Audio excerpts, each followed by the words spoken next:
Halo semuanya, kembali lagi di channel Indo Coding bersama saya Sugiarto. Pada kesempatan kali ini eh, kita akan membahas untuk pembuatan fitur report atau laporan. Jadi ini mungkin episode terakhir untuk seri membuat toko online dengan Laravel 6, dan mungkin dalam waktu dekat kita akan bikin seri baru untuk Laravel versi 7, tetapi bukan bikin dari awal tapi sekedar refactoring apa yang sudah kita buat dengan Laravel 6 toko online ini juga, dan juga nanti juga semacam eh, perbaikan ataupun refactoring ataupun juga nanti penambahan-penambahan fitur yang belum sempat ditambahkan di versi 6 ini. Oke, kita kembali ke topik utama, yaitu pembuatan laporan-laporan. Jadi saya sudah buat sebelumnya, saya akan bahas singkat saja. Kita bikin menu baru di admin, yaitu reports di sini. Kemudian saya buat sampel report di sini. Ada revenue atau pendapatan di sini, ada produk, inventory, dan payment. Nah, mungkin nanti kalau teman-teman dirasa ada report yang belum dibikin, bisa ditambahkan sendiri, bisa nyontek apa yang sudah ada di sini. Kemudian untuk report-report di sini saya kemarin sempat lihat-lihat referensi dari WooCommerce, jadi mungkin ada sedikit mirip informasi-informasi yang ditampilkan. Contohnya di revenue di sini, dia ditampilkan seperti ini.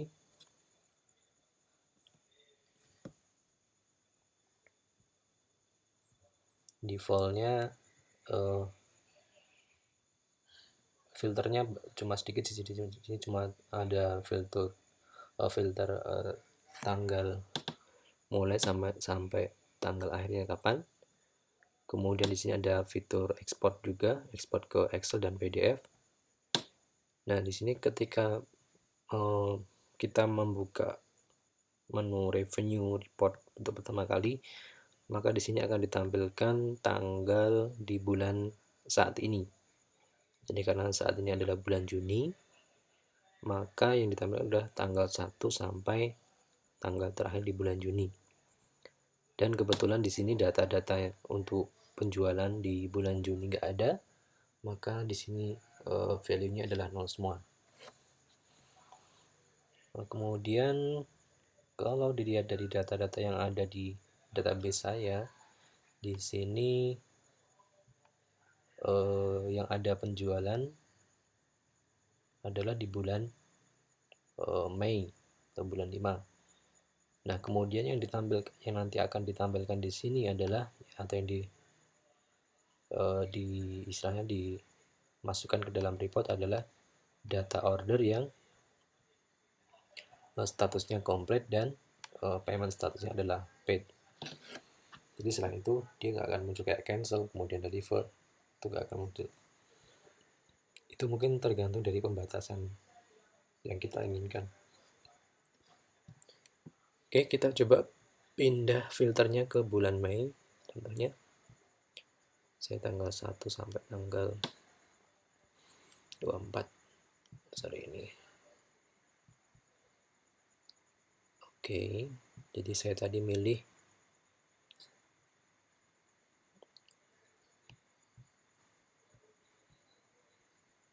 milihnya tanggal 1 Mei tapi berakhirnya adalah tanggal di Juni. Jadi di sini saya juga batasi ring tanggalnya maksimal 31 hari.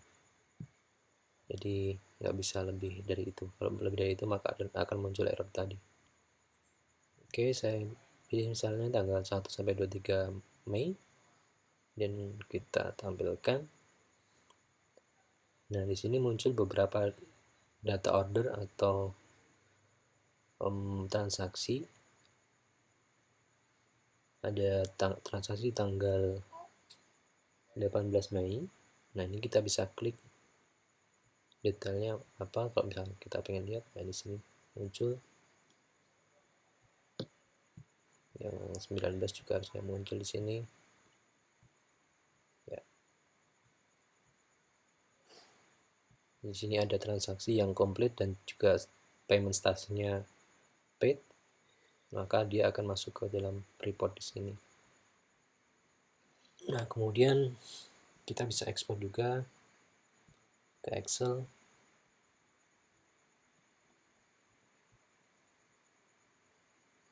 Nah, jadi seperti ini, datanya harusnya sama, yang ada di sini sama. Kemudian kalau kita ekspor ke Excelnya tadi juga, oke, sudah sesuai.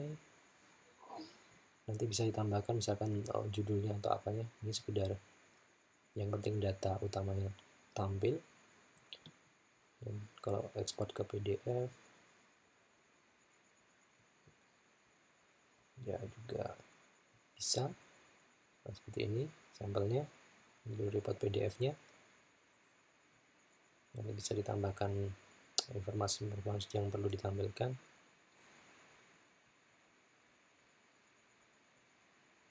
Kemudian untuk report yang lain kayak products, ini cukup simpel juga, hampir mirip tapi lebih sederhana. Kemudian oke, kita lihat coba yang bulan Mei.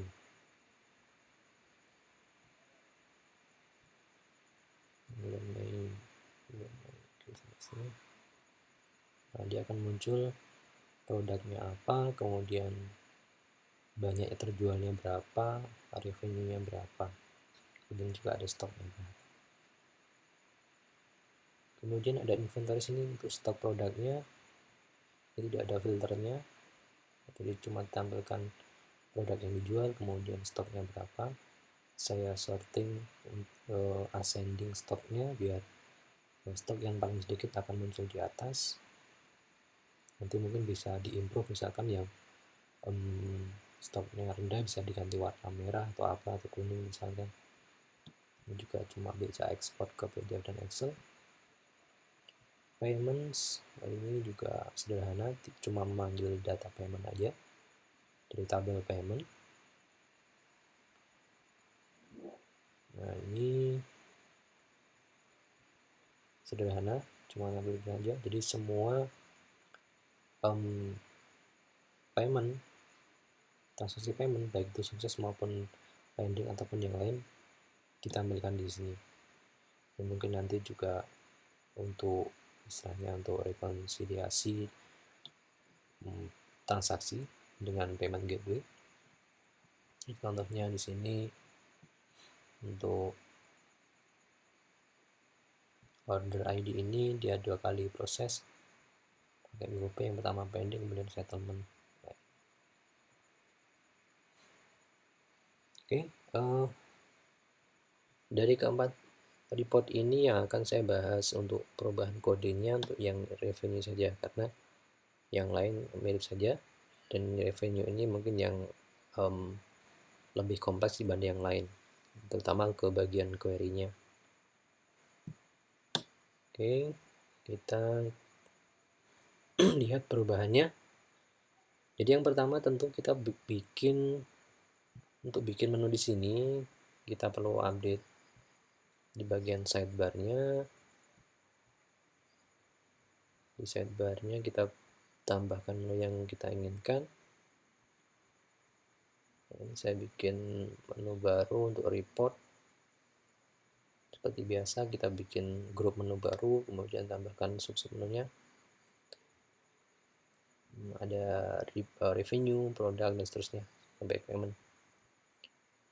Setelah bikin menu, kita di sini juga sudah definisikan path atau URL-nya. Berarti yang selanjutnya adalah kita bikin routing-nya. Nah, bikin routing tapi di routes kemudian web di sini. Nah, saya bikin routing baru, ada revenue, produk, inventory, dan seterusnya.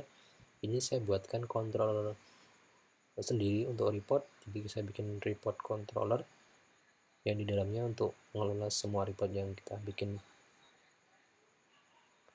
saat ini. Oke, kita menuju ke report controller. Oke. Report controller seperti ini. Ini untuk setting aktif menunya, kemudian ini untuk pilihan ekspornya yang muncul di sini. Kemudian berikutnya untuk yang method revenue, nah di sini ini untuk setting aktif submenunya. Nah di sini agak panjang dikit, sebenarnya cuma pengecekan untuk start date end date-nya, untuk ngecek bahwa dia harus, kalau memilih salah satu start date maka end date harus muncul, harus dipilih juga, dan sebaliknya. Dan juga ada pengecekan kalau end date-nya itu harus lebih besar dari start date dan seterusnya. Dan juga ada pengecekan ini untuk maksimal 31 hari rank tanggalnya. Kemudian juga kalau si user ataupun admin tidak memilih tanggal start date end date, maka dia akan diambil start date-nya itu adalah awal bulan ini dan end date-nya adalah akhir dari bulan ini. Ini sebenarnya untuk mengelola tanggal aja start date end date. Agak panjang memang, mungkin nanti di lain waktu akan dicari yang lebih efisien codingnya. Nah, kemudian ke bagian yang paling penting di dalam report, di sini ada query. Nah, query di sini saya pakai menggunakan fitur with di sini. Ini mungkin kalau nggak salah baru ada di MySQL versi 8. Jadi mungkin teman-teman yang masih mungkin error atau apa, kemungkinan versi MySQL-nya belum support. Nah, di sini ada dua query utama sebenarnya.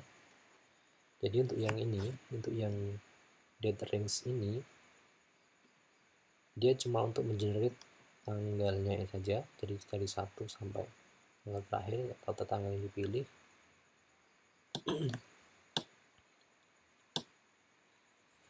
Jadi kalau kita lihat raw query-nya seperti ini contohnya. Jadi dua query utama itu maksudnya adalah untuk generate date series-nya atau date range-nya, kemudian yang kedua adalah untuk mengquery data order yang mau ditampilkan di report. Nah, kalau kita lihat seperti ini kita copy aja ke sini. Kalau kita lihat untuk yang ini misalnya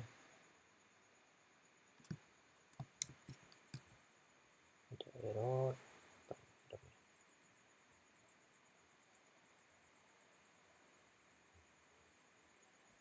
Oke, mungkin kita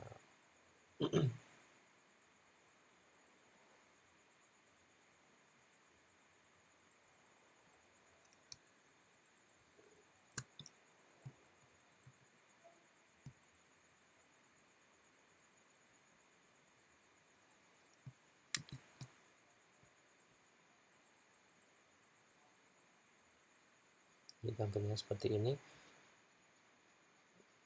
Ini kalau misalkan kita cuma memanggil data ordernya saja, maka data tanggal yang lain tidak akan muncul. Seperti contoh misalnya ini kita ambil yang dari sini aja.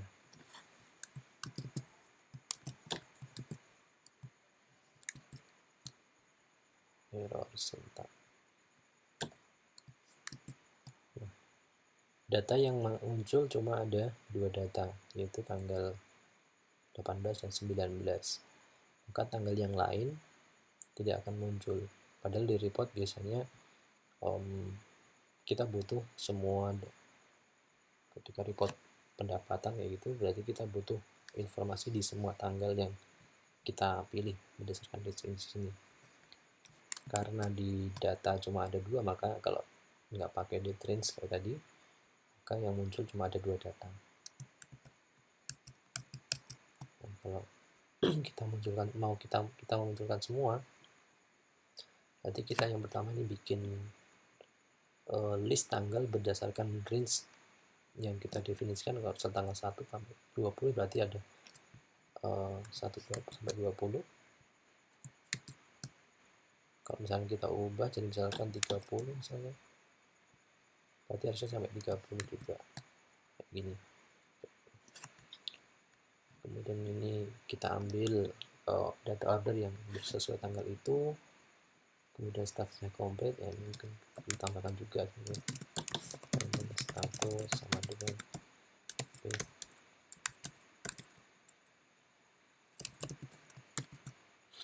ini. Baru di sini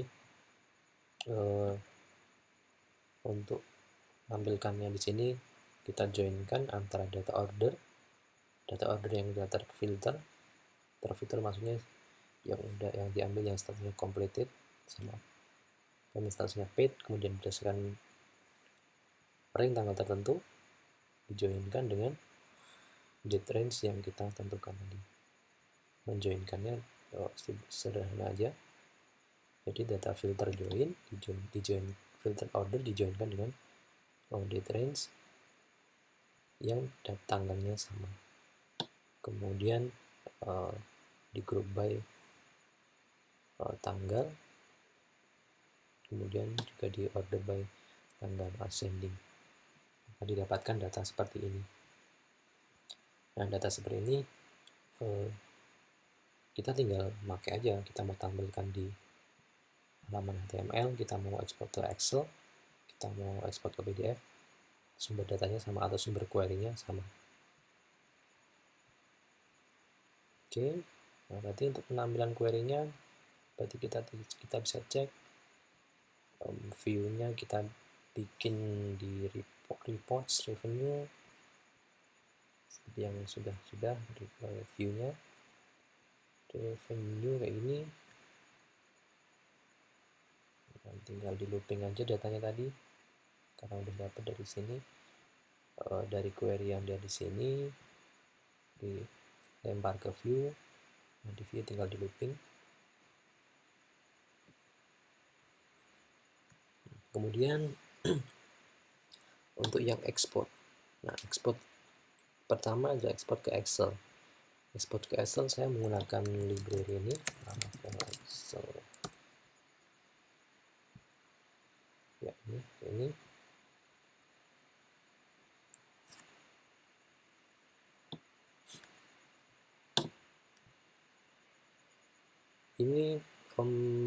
package yang bisa kita bilang sangat komplit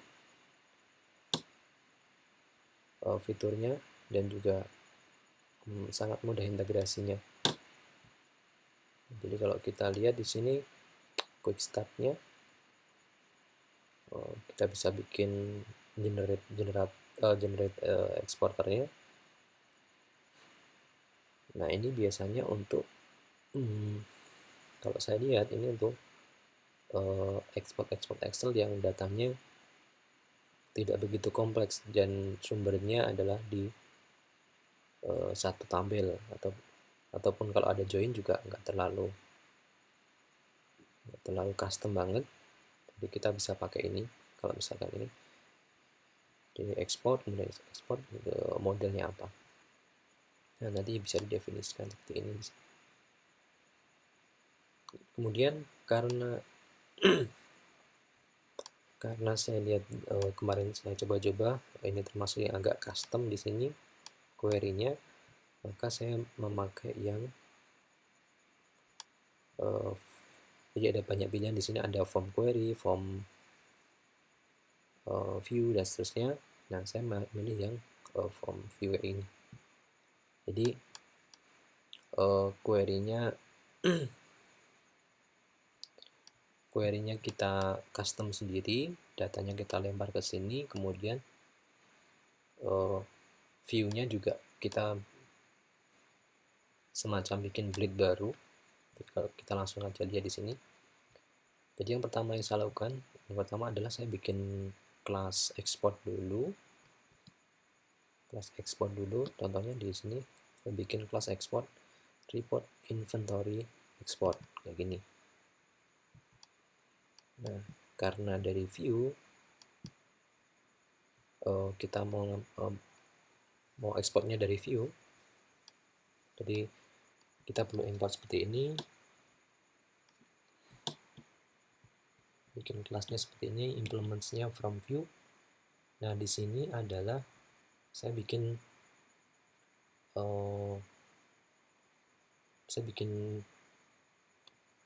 properti untuk nampung atau untuk nampung hasil query. Kemudian dia bikin construct kayak gini.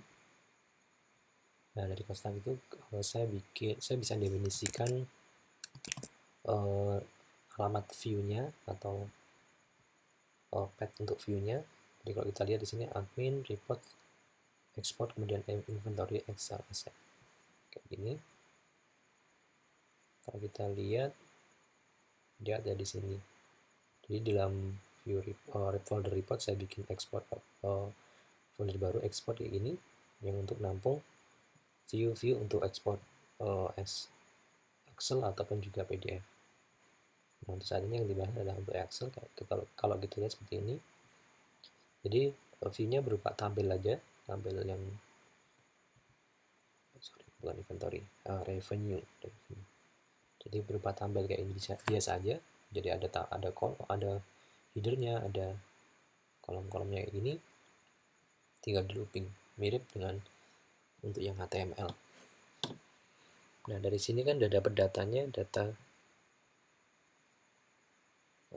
revenue ya, data revenue. Data revenue ini adalah this results.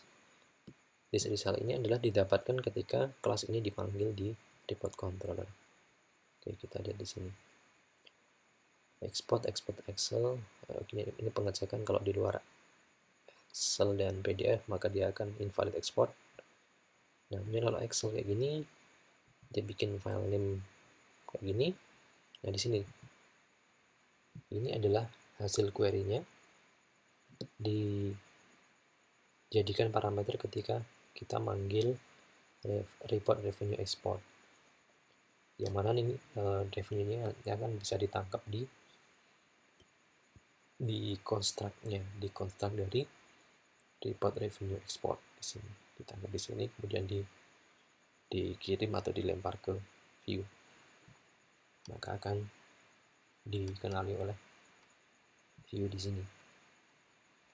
Kemudian itu untuk yang Excel. Untuk yang PDF hampir mirip juga untuk yang PDF. Jadi yang PDF tinggal yang PDF pakai ini PDF. Ini juga powerful banget, developmentnya aktif, kemudian yang pakai juga udah banyak banget, jadi ya bikin saya mudah kerjaan kita.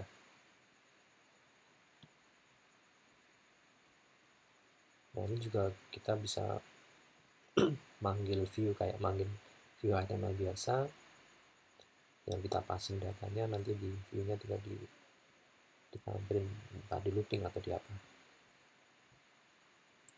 Pemanggilannya juga mirip yang Excel tadi sini, di PDF. Jangan lupa nanti di sini kalau kita lihat, kita juga import PDF, kemudian import exporter yang kita kelas exporter yang kita buat tadi, yang ada di folder export di sini. Jangan lupa dipanggil dulu. Oke, back ke PDF tadi ya. Jadi yang PDF tinggal PDF load view-nya di mana, letaknya ada di sini. Satu folder dengan yang Excel tadi, revenue PDF misalnya, ini revenue PDF, kemudian kirim datanya, kemudian return PDF download file. Udah kayak gitu. Di revenue PDF juga hampir mirip dengan yang tampilan HTML view-nya. Nah di sini kita bisa bikin kayak gini, judulnya, kemudian misalkan ada periodenya kayak gini. Nah berikutnya tinggal tabel-tabel yang menampilkan datanya, tinggal di looping aja seperti biasa. Nah kemudian kemarin sempat nyoba styling HTML ini saya pakai Bootstrap. Jadi dia ngakses, kemarin saya coba ngakses langsung dari CDN-nya Bootstrap, tapi kerasa agak berat karena dia ngeload langsung dari CDN-nya Bootstrap kemudian ke lokal kita. Nah, kemudian saya coba untuk bikin inline CSS kayak gini, sekedar untuk styling sederhana aja untuk tampilnya, entah ukurannya, kemudian warnanya, fontnya, dan seterusnya. Ini cukup simple, jadi nggak bikin berat proses ekspor PDF-nya. Ini sederhana aja, tinggal di looping, kemudian di summary di akhir. Jadi seperti itu untuk perubahan-perubahannya. Perubahan yang lain saya kira udah terwakili semua. Nanti ini untuk yang report yang lain hampir sama prosesnya, datanya juga lebih sederhana. Jadi dengan membahas review report ini saya kira untuk yang lain sudah bisa dipahami. Baik, sampai di sini dulu untuk kesempatan kali ini. Semoga saja dalam waktu dekat saya bisa bikin seri baru untuk yang Laravel versi 7 supaya nggak keburu rilis versi 8 ya, karena cepet banget ini development Laravel. Baik, sampai jumpa. Terima kasih.